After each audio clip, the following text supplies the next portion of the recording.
Hello once again, Hurricane fans. Welcome back to those of you joining us on gswcanes.com or on our YouTube channel, GSW Athletics. Joined this afternoon by a couple of your GSW Hurricane golfers.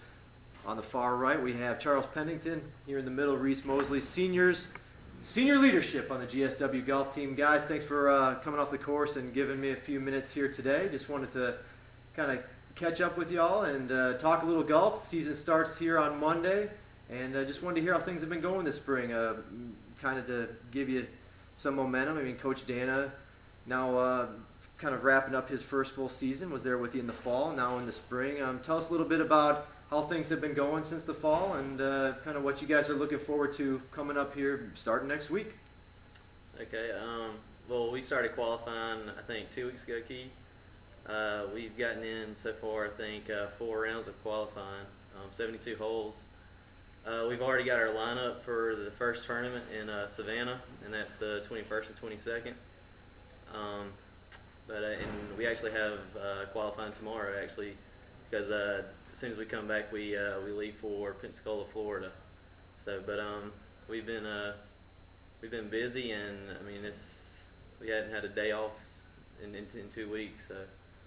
Eager to actually get into competitive. I mean, not that all the qualifying isn't competitive, but I imagine it's just nice to be in a tournament setting again and get things going again. Charles? Yeah, it's going to be nice to kind of get into the swing of things and the everyday practice grind, just kind of hop right into tournaments. It's going to be nice. Now, what are the expectations heading into the season? I mean, you've got some really strong golfers that had, good falls. I know in the spring, sometimes early on, the scores vary a little bit because of poor playing conditions, and it's challenging out there. But with the likes of Craig Gibson and JP coming back, what are the expectations for the team here in the spring? Well, I know over the Christmas break, it's kind of tough to get out there and practice. So, during qualifying, we've been just trying to knock off the rust and everything. But everyone's starting to come around. Our scores are dropping, so we're excited. We're ready to get going and hopefully have a good finish in Savannah. Yes, and I kind of touched on it. You got Craig, a regional tournament competitor last year. You got JP Griffin coming back from a fall season where he was named a Peach Belt Conference Player of the Week. What are those guys? How have they been able to help maybe the younger guys on the team?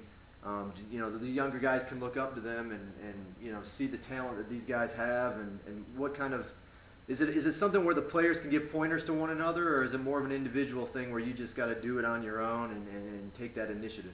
No, they definitely help out a lot. Definitely with the younger guys, seeing the way they practice and the results they get out of it, maybe they can look at the way they do things, and maybe that can help them out in the future and get some results like they've had. And I speak not only of those guys, but you two guys being senior leaders on the team. Speaking firsthand, how much of a difference are some of these younger guys going to see from going into being in a high school play into a collegiate tournament?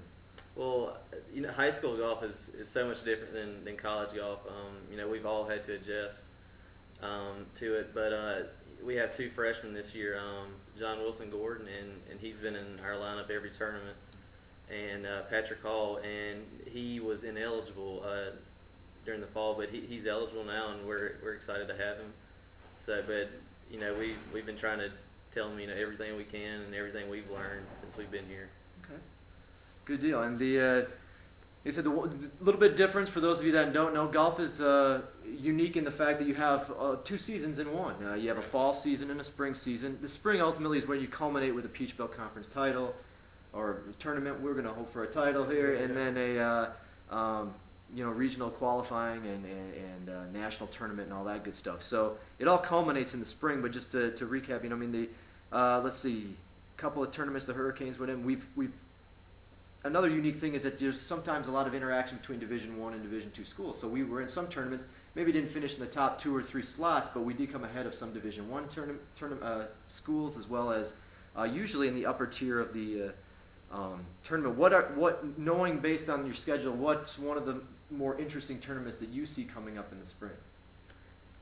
Well, I definitely say we travel down to Miami later on in the season.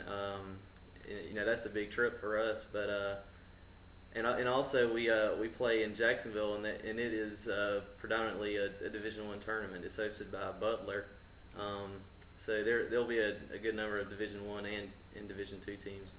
Okay. At both those tournaments.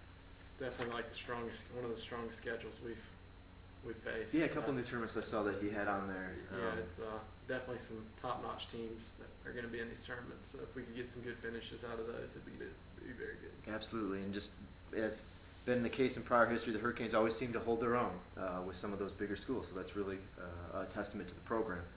Well, again, the guys getting ready to kick off with the competitive portion of their spring schedule. Starting on the 21st, they head to Savannah for the Armstrong tournament.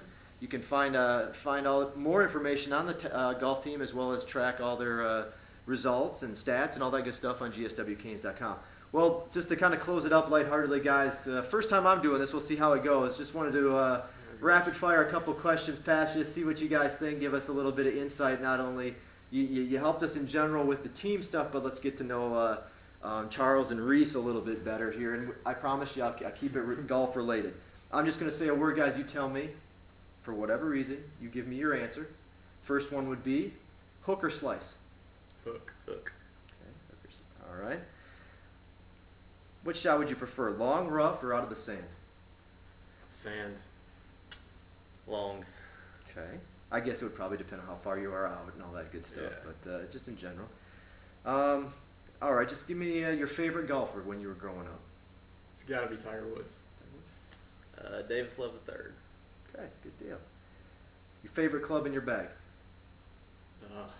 Your Definitely go-to club? Definitely not the putter. Go-to club, it's probably the driver. It's treating me pretty good right now. Okay. I'd have to say my pitching wedge. All right. It's all handy around the green. I don't know why. Well, that's good. I hope both of them hold up for you this spring. And finally, just tell us what your biggest area that you want to improve on. What part of your game do you want to improve on the most here this spring? More consistent scores and just ball striking mainly. Okay. And I agree with Charles. I'd like to improve on my putting, get a little bit more consistent there, and just to just to play solid, and just to make every hole count. And, don't give any shots away when you're out there. Okay. That's it. I promised. Quick and painless. Well, Reese Moseley, Charles Pennington. Appreciate it. Great. Thank you for the time, guys. Good luck Yes, this sir. spring, and maybe we'll catch up again here down the road. Definitely. Thank you.